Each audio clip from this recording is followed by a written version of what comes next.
Director Holman, welcome home, welcome back. It's great to have a fellow North Country native here in the room with us and having our backs both on the northern and southern border.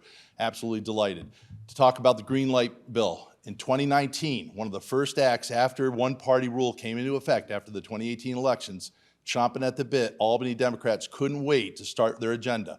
So in 2019, they put into place a law that they pitched as, well, this will just allow illegal immigrants to get driver's licenses that are indistinguishable from the rest of ours to law enforcement or anyone that's looking at them. You can't tell the difference, so that they don't feel pressure and they can go to work and they can contribute to the economy. That was their stated argument.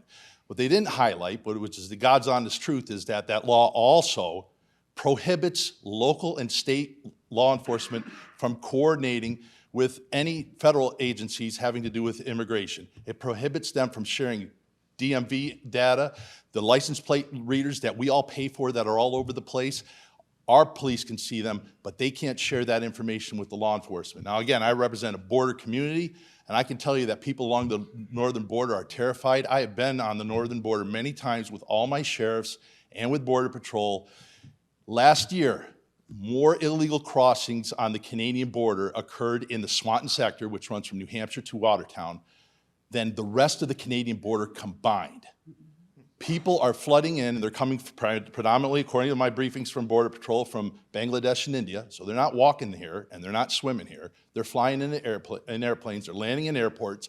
So they're already in a captured environment as far as, you've got to go through a border to get here. But once they get off the plane, they start making their way south. They're not flooding Seattle more than any other sector on the border. They're crossing in my district to go to New York City because Kathy Hochul and the Democrats turn on the big magnet and says, come here, we'll protect you, we'll give you free food, you can step over the homeless veterans on your way into your free housing, we'll give you the cell phones and $1,000 a month EBT cards. That is the insanity of Kathy Hochul's Albany. She's done nothing to change it. She has emergency authorities, as we all learned from COVID, to waive any law. She hasn't lifted a finger to do anything with the Green Light Law. Last fall, first week of school in northern Clinton County, 9 immigrants stopped a school bus at a school bus stop, banging on the door because they wanted to ride into town.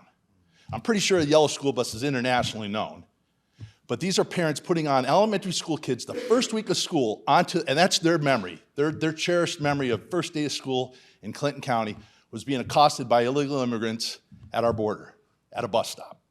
It's absolutely insane. So in 2021, after a conversation I had with the sheriff of Clinton County, Dave Fabro, he said, why don't we at least exempt the border counties so that we can talk to our partners in Green and do something about this. Great idea. Wrote a bill. Bill's in. It's carried by my friend and colleague, fellow North Country native Scott Gray, who you're going to hear from in just a second.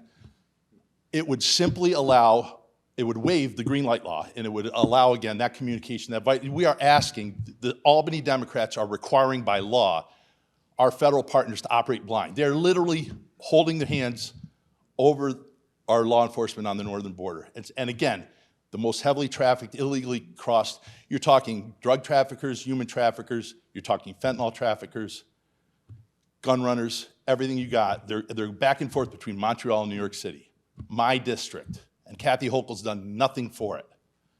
So again, this bill would repeal the Green Light Bill and restore some sanity, and again, make New York safe again. Tom Holman, thank you so much for your leadership and for being here today.